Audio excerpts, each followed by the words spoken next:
Hello and welcome back to Liberia Library, where I talk about all my favorite comic book stories. Today, I want to talk about the next arc in Jeff Lemire's Old Man Logan run, Border Town. I covered the first arc, Berserker, a little while ago, so I recommend checking that video out before watching this one. If you like both videos and want to see more, like and subscribe. And now, prepare to cry, because we're about to get into the second arc, Border Town. Logan has lived far too long and has made far too many enemies, so much so that there will always be somebody hunting him. Somebody always out for revenge. No matter how many times he tries to find some semblance of peace, eventually, it's always ripped away from him.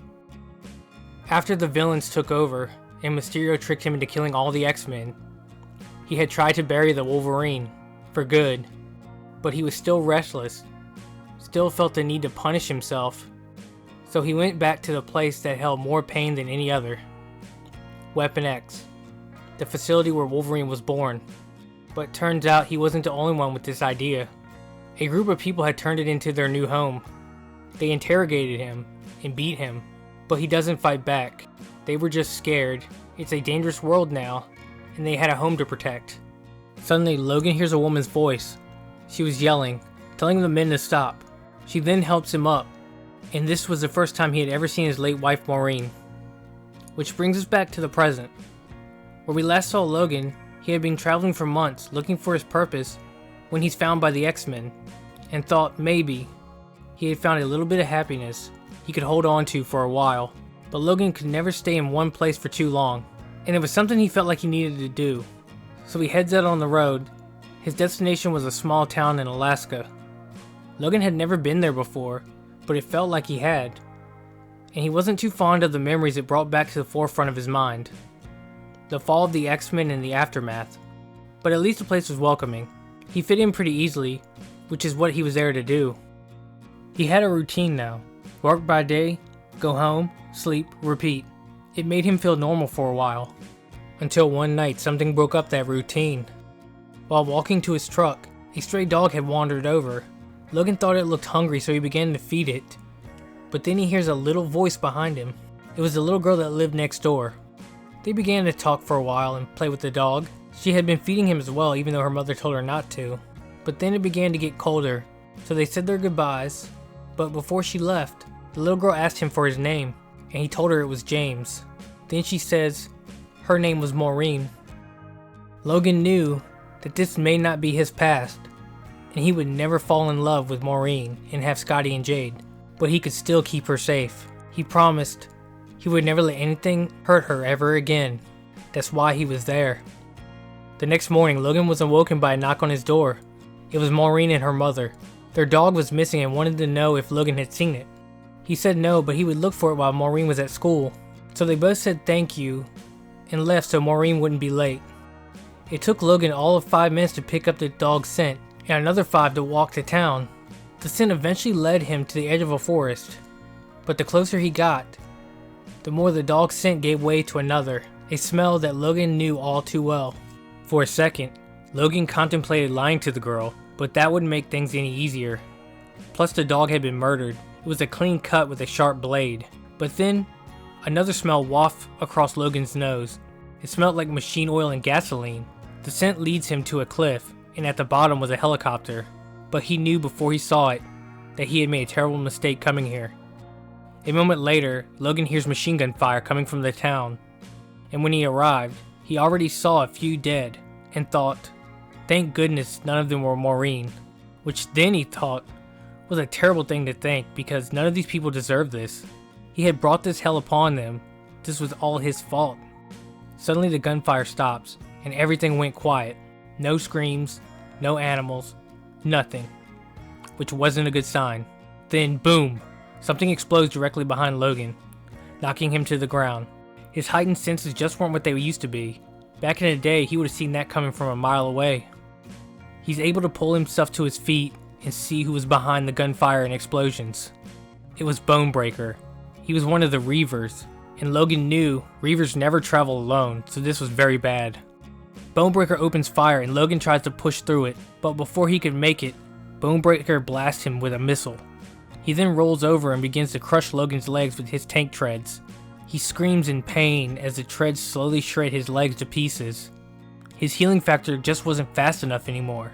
He would just have to push through the pain and hope, which is exactly what he did.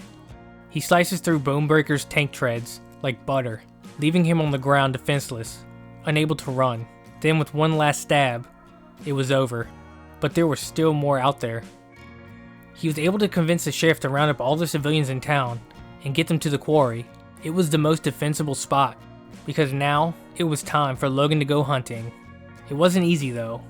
He could feel the muscles in his legs stitching back together, and it hurt like hell, but it was nothing compared to what these people had been through.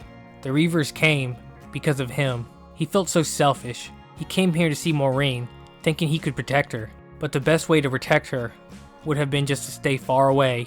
And now, Logan has even more blood on his hands. But he believes he can still make things right. Storm had given him a communicator that he had left in his trailer.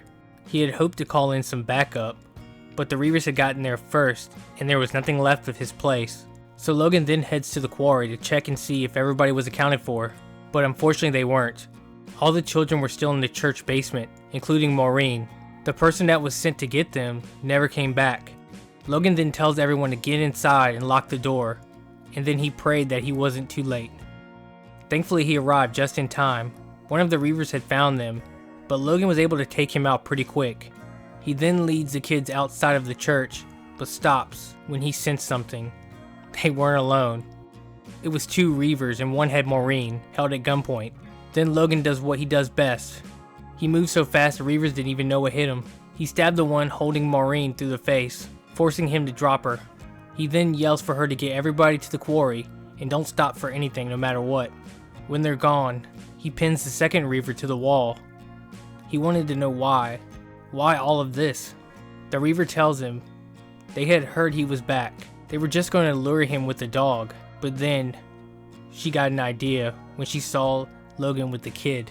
And that she was Lady Deathstrike, and she wanted to hurt him bad.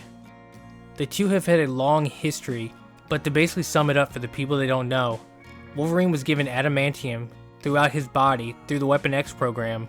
The formula was stolen from Lady Deathstrike's father. Therefore, she sees Logan as unworthy of the gift and has been hunting him ever since. Logan finally tracks down Lady Deathstrike, and she had both Maureen and her mother in her grasp. At that moment, Logan couldn't help but think, this is how it always goes. It starts with chaos and ends with death.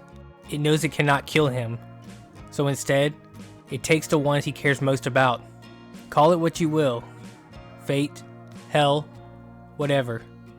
He just knows that it's happened hundreds of times, and it always turns out the same.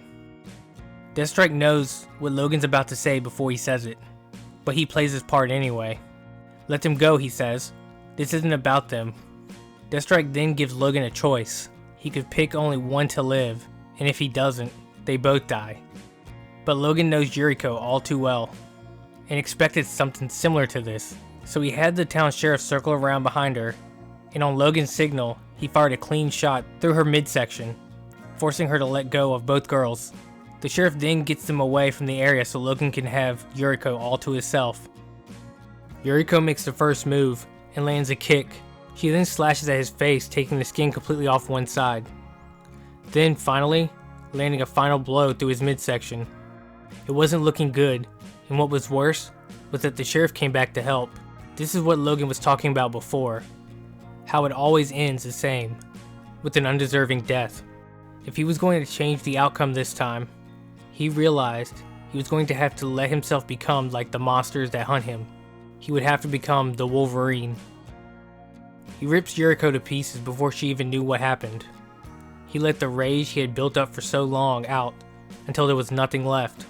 The last thing he remembered seeing was Lady Deathstrike half dead dragging herself away. Finally, Maureen and her mother were safe. The town was safe, and the paramedics were on their way to patch up the wounded. Outside of town, Logan burned the bodies of the remaining Reavers. He had hoped that wiping every trace of them would make him feel better, but it didn't. He couldn't help thinking about how he brought so much chaos to Maureen's life once again. From now on, the best way to protect everybody is just to stay as far away from them as possible, because Lady Deathstrike was just the first, but she wouldn't be the last. There were dozens more just like her out there, but this time, he wasn't going to sit around waiting for them to bring the chaos to him. From now on, he is the chaos, and he was coming for all of them. And this ends the Border Town arc. I swear, this always gets me choked up. I just feel so bad for Logan throughout this arc. He's just lost so much. And I don't know, I think it really just hits me during some of his inner dialogue. Jeff Lemire does such a good job weaving a story around his characters.